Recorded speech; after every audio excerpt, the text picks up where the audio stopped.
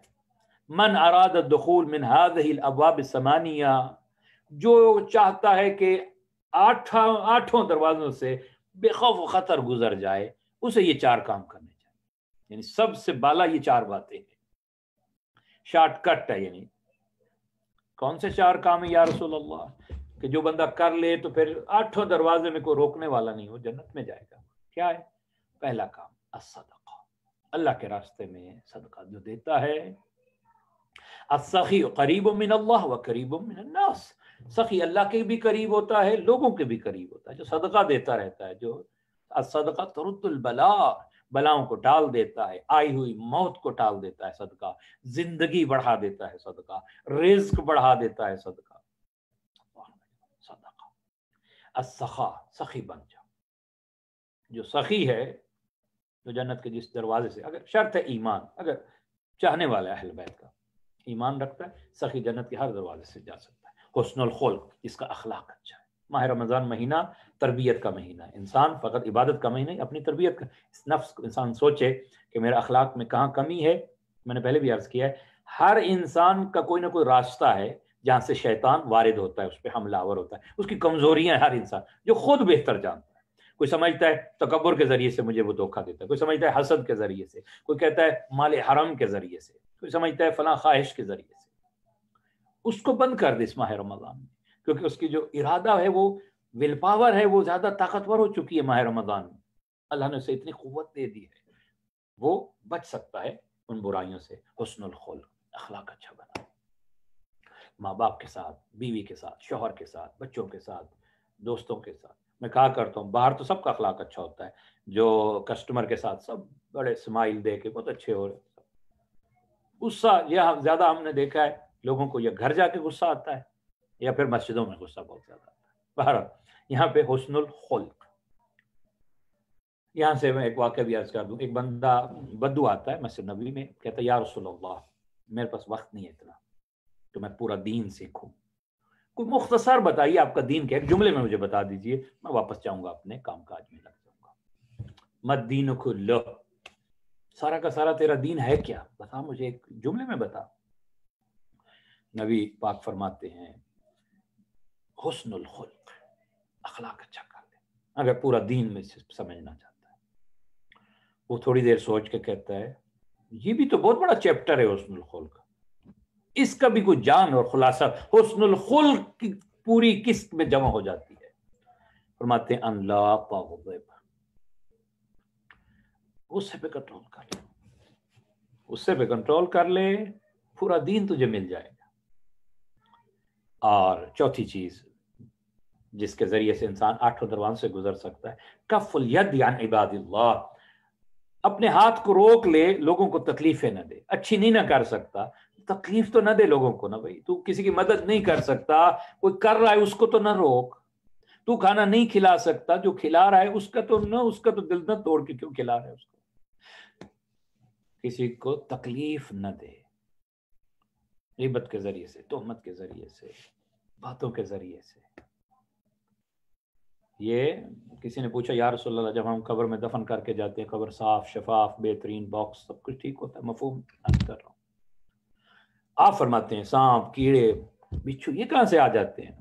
نبی پاک نے زبان کی طرف اشارہ کیا، بندہ اپنی زبان کے ذریعے ساتھ لے کے آتا ہے، اس زبان سے 70 گناہ ہوتے ہیں بھائی، اس زبان پہ اپنا کنٹرول کر لو، حکمت جاری ہو جائے گی اس زبان پہ۔ ماہ رمضان میں جیسے ہم کنٹرول کرتے ہیں نا کہ نفس پہ پانی کھانا سب پڑا ہے نہیں کھاتے، ایسے ہی غیبت فوراً سوچو نہیں، ایک مومن مومنہ یا نہیں، میں پیٹھ پیچھے کیوں برائی کروں، فون پہ ٹیکسٹ پہ کس طریقے سے ہم ایک دوسرے کی غیبت کر رہے ہوتے ہیں۔ کون پسند کرتا ہے اپنے مردہ بھائی کا گوشت کھائے، قرآن کہتا ہے، تو میں اس کوئی بھی پسند نہیں کرتا کو جا غیبت کرنا۔ کم از کم یہ اتنا سوچ لیں جس کی غیبت کر رہے ہیں نا، اس کے گناہ تیرے کھاتے میں آ جائیں گے، تیری نیکیاں ادھر چلی جائیں گی، تو بخشا جائے گا اس بات پہ کہ اس کی غیبت ہوئی ہے۔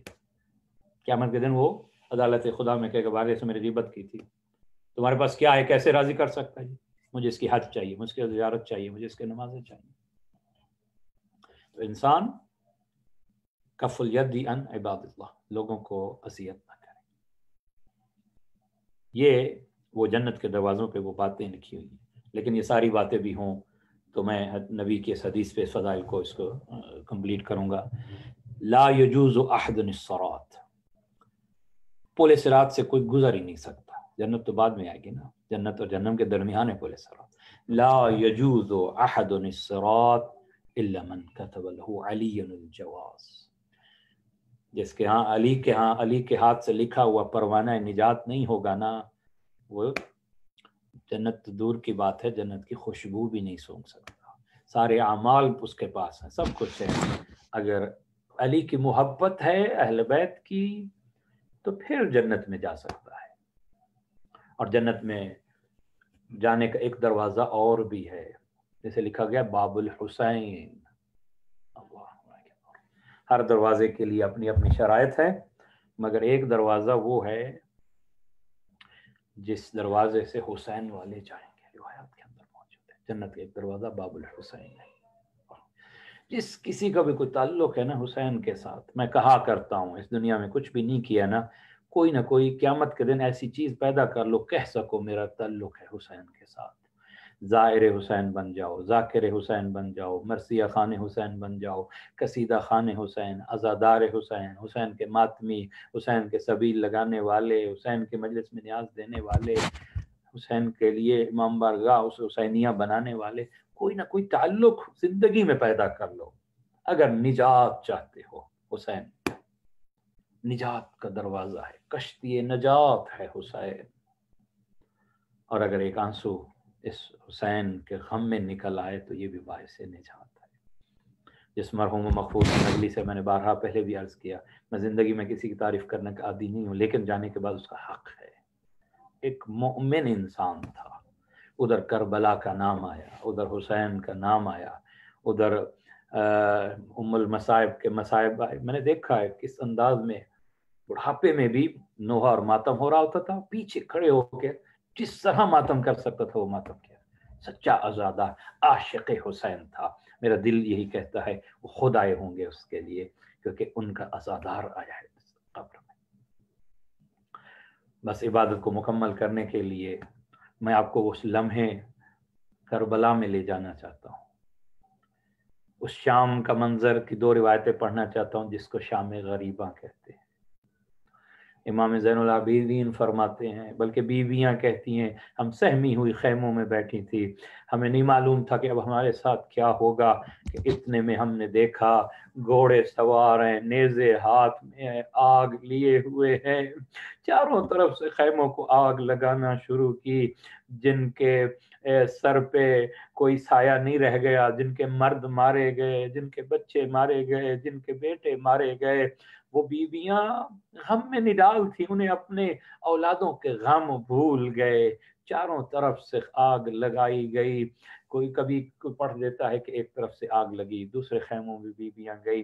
علامہ حسین بخش جڑا مرحوم لکھتے ہیں نہیں، چاروں طرف سے آگ لگی، اور جب آگ لگی ہے مثال تسبیح کی دی ہے، جب تسبیح کا دھاگا ٹوٹتا ہے نا، دانے بکھر جاتے ہیں۔ افطار کا وقت قریب ہے، عزادارو بس مجھے دو روایتیں عرض کرنی ہیں۔ جیسے تسبیح کا دھاگا ٹوٹتا ہے اور دانے بکھر جاتے ہیں، سادات کے چھوٹے چھوٹے یتیم بچے صحرائے کربلا میں اس طرح بکھر گئے، خیمے جل گئے۔ بیویاں وہاں پہنچی جہاں سجاد بستر بیماری پہ سو رہا ہے۔ علی کی بیٹیاں کہتی ہیں سجاد آنکھیں کھول، مجھے مسئلہ بتا۔ جناب زینب نے پہلا مسئلہ سجاد کی امامت کا کتنا مشکل ہے دیکھا۔ سید سجاد نے پھوپھی کا کھلا سار چادریں میں نہیں پڑھ سکتا، سادات مجھے معاف کیجئے گا، نیزوں سے چادریں اتاری گئی ہیں، نیزوں سے اتری ہیں، سر زخمی ہوئی ہیں بیویوں کے۔ بس عزادارو سجاد فرماتے ہیں علیکن بالصحراء، باہر چلی جاؤ بیویوں، خیموں سے باہر چلی جاؤ، آگ میں کہیں جل نہ جائیں آپ۔ بس عزادارو، یہاں ایک بہت بڑے علامہ گزرے، وہ فرماتے تھے کہ میں یہ نہیں مانتا زینب عالمہ غیر معلمہ ہے، علی کی بیٹی ہے، یہ چھوٹا سا مسئلہ ہے، یہ تو عام انسان کو بھی پتا ہے۔ کیا زینب نہیں جانتی تھی کہ خودکشی حرام ہے؟ یہ مسئلہ پوچھ کیوں رہی ہیں سجاد سے؟ انہوں نے جو پہلو نکالا ہے بڑا دردناک ہے۔ وہ کہتے ہیں یا اس لیے پوچھا کہ سجاد امام وقت ہیں، شاید کوئی گنجائش نکال لیں۔ زینب و ام کلثوم کے لیے جل کے مر جانا آسان تھا، خیموں سے بے پردہ و بے مخنہ نکلنا آسان نہیں تھا۔ جو رات کی وقت ماں کے جنازے میں آ جائے، علی کہیں حسن زینب کو واپس پہنچا دو، میری غیرت برداشت نہیں کرتی۔ جو نجف میں زخمی زر ہے، اصحاب نے اٹھایا ہوا ہے، کہا مجھے مجھے یہیں اتار دو حسن، میرے صحابیوں کو کہو واپس چلے جائیں۔ کیوں بابا؟ ابھی تو بیٹیاں آپ کی استقبال کریں گی۔ ہاں ہاں، میرا زخمی سر زینب دیکھے گی، برداشت نہ کرے گی، روئے گی۔ میری غیرت برداشت نہیں کرتی کہ میرے صحابیوں کے کانوں تک میری بیٹیوں کے رونے کی آواز جائے۔ میں کہوں گا یا علی، وہ 41 ہجری کا کوفہ ہے، 61 ہجری ہوگی، یہی کوفہ ہوگا، کوفہ کے بازار ہوں گے، بازار سجے ہوں گے، تیری بیٹیوں کے ہاتھوں میں رسیاں ہوں گی، اجرکم اللہ۔ بس شام غریبہ کی ایک روایت اور عرض نہ کر دوں، علی کی بیٹیوں نے جب لوٹ کے چلے گئے نا، ایک جلے ہوئے خیمہ کی کنات کے ساتھ بچوں کو اکٹھا کرنا شروع کیا ہے۔ ایک جگہ پہنچی ہیں جہاں 2 بچے منہ کے بل گرے ہوئے ہیں، بس جب اٹھایا ہے نا، دیکھا ہے کہ گھوڑوں کی ٹاپوں نے انہیں کچل دیا ہے، یہ مسلم کے فرزند تھے، ان کی لاشیں اٹھا کے رکھی ہیں۔ بس عزادارو، یہ برابر کی شریک ہے زینب کبریٰ، اس لیے حسین نے بھی لاشیں اٹھائے ہیں نا، زینب و ام کلثوم نے بھی لاشیں اٹھائے ہیں۔ اتنے میں دیکھا کہ سکینہ نہیں مل رہی، کہا بھیا کی امانت کہاں گئی؟ بس ڈھونڈتے ہوئے سکینہ سکینہ کہہ کے جو ہی مقتل کی جانب بڑھی، ایک نشیب سے آواز آئی، زینب سکینہ یہاں سو رہی ہے۔ ایک کٹے ہوئے گلو سے آواز آئی، اے سکینہ، سکینہ یہاں موجود ہے بہن۔ جب سکینہ کو اٹھایا، کہا اے سکینہ، تجھے کیسے پتہ چلا یہ تیرے بابا کا لاشا؟ یہ پتھروں کا ڈھیر، تیر جہاں ٹوٹے ہوئے ہیں، تجھے کیسے پتہ چلا کہ یہ بابا کا لاشا ہے؟ کہا پھوپھی اماں، جب ظالم نے مجھے تماچے مارے، میری چادر چھنی، میرے در چھنے، میرے کرتے میں آگ لگی، میں بابا بابا کہہ کے مقتل کی طرف دوڑی، اسی نشیب سے آواز آئی، الیہ الیہ یا بنیہ اجرکم اللہ۔ ایک روایت اور نہ پڑھ دوں، میرے ذہن میں ابھی آئی ہے، مصاب ہونے کے لیے ایک آنسو بھی آ جائے نا اس افطار کی حالت میں، یقیناً یہ قبولیت کا وقت ہے۔ دعا دل میں مانگ لیں، جس آنکھوں میں آنسو آ گئے ہیں نا، وہ دعا مانگ لیں امام حسین کے صدقہ میں، اللہ اس کی حاجات کو پورا فرمائے۔ بس رات کے کسی پہر بیویاں پہرے دے رہی ہیں، کیا مظلومیت ہے، جہاں عباس پہرے دیتے تھے آج زینب پہرے دے رہی ہے۔ اتنی دیکھا کہ کوفے کی جانب سے ایک سوار ہے جو آگے بڑھ رہا ہے، بیوی نے دور سے آواز دے کے کہی اے سوار، اب کچھ نہیں رہ گیا، لوٹنے والے لوٹ کے لے گئے، پلٹ جا، یہاں یتیم سو رہے ہیں، اب ہمارے پاس کچھ نہیں رہ گیا۔ بس عزادارو، سوار بڑھتا چلا آیا۔ اب علی کی بیٹی نے کہا کہ اے سوار رک جا، اے نقاب پوش رک جا، میں تجھے علی کی بیٹی ہو کے کہہ رہی ہوں۔ اور پھر علماء نے ایسے ہی پڑھا، کہا کہ میں تجھے عباس کی بہن ہو کے کہہ رہی ہوں، رک جا۔ سوار آگے آ کے نقاب اتار کے کہتا ہے زینب پہچان، میں تیرا بابا ہوں، ذرا پھر بتا تو کس کی بہن ہے؟ بس عزادارو، یہ سننا تھا کہ کہا آ میں تجھے پرسہ دوں تیرے بھائی کا، اجرکم اللہ۔ کہا ہو گیا زینب نے، اب آئے ہو بابا، جب میرا اکبر نہ رہا، جب میرا ماں جایا حسین نہ رہا، الا لعنت اللہ علی قوم الظالمین وَفَيَعْلَمُ الَّذِينَ ظَلَمُوا أَيَّ مُنْقَلِبٍ يَنْقَلِبُونَ۔ بار الہ، مظلوم کربلا کے صدقہ میں مرحوم مغفور راجہ سجاول کے درجات بلند فرما، اس کو مولا مظلوم کربلا کی شفاعت نصیب فرما، اس کے گناہان کبیرہ و صغیرہ سے درگزر فرما، اس کے پسماندگان کو صبر عطا فرما۔ بار الہ، جو بھی مؤمنین مؤمنات بیمار انہیں شفا عطا فرما، ہم سب کو صحیح معنی محمد و آل محمد کی مطابق جیسے وہ چاہتے ہیں ایسی زندگی گزارنے کی توفیق عطا فرما۔ ہماری دنیا بھی خیر فرما، ہماری آخرت بھی خیر فرما، بیماروں کو شفا عطا فرما۔ بالخصوص ایک چھوٹا بچہ بیمار ہے، بار الہ تجھے واسطہ حضرت علی اصغر کا، تجھے واسطہ بی بی سکینہ کا، اس بچے کو شفا عطا فرما۔ بار الہ ایک مؤمنہ مریض ہے، اس کو شفا عطا فرما۔ بار الہ اس موذی مرض کو دنیا سے ختم فرما۔ بار الہ امام زمانہ کے ظہور میں تعجیل فرما۔ بار الہ ایسے اعمال بجا لانے کی توفیق دے کہ امام زمانہ کے سپاہیوں میں محشور ہو سکیں۔ بار الہ ہم گناہ گار ہیں، ہمارے گناہوں سے درگزر فرما۔ افطار کا وقت ہے، بار الہ مؤمنین مؤمنات جو بھی دنیا سے جا چکے ان کے درجات بلند فرما۔ بار الہ تو رحمان ہے، رحیم ہے، کریم ہے. جو ایام رہ گئے ماہ مبارک کے اس سے ہمیں صحیح معنی میں استفادہ کرنے کی توفیق عطا فرما برحمتک یا ارحم الراحمین. اللہم صلی علی محمد و آل محمد وعجل فرجہم. آخر میں ایک مرتبہ جمیع مرحومین جو بھی دنیا سے جا چکے ہیں، آپ کے مرحومین بالخصوص راجہ سجاور خان مرحوم کے لیے سورہ فاتحہ تلاوت و سورہ اخلاص تلاوت فرما دیں. بسم اللہ الرحمن الرحیم الحمدللہ رب العالمین الرحمن الرحیم مالک یوم الدین صراط الذین انعمت علیہم غیر المغضوب علیہم ولا الضالین. بسم اللہ الرحمن الرحیم قل هو اللہ احد اللہ الصمد لم یلد ولم یولد ولم یکن له کفوا احد. بسم اللہ قل هو اللہ احد اللہ الصمد ولم یولد ولم یکن له کفوا احد. قل هو اللہ احد اللہ الصمد لم یلد ولم یولد ولم یکن له کفوا احد. اللهم اغفر للمؤمنين والمؤمنات والمسلمين والمسلمات الأحياء منهم والأموات تابع بيننا وبينهم بالخيرات إنك مجيب الدعوات إنك على كل شيء قدير. اللهم صل على محمد وآل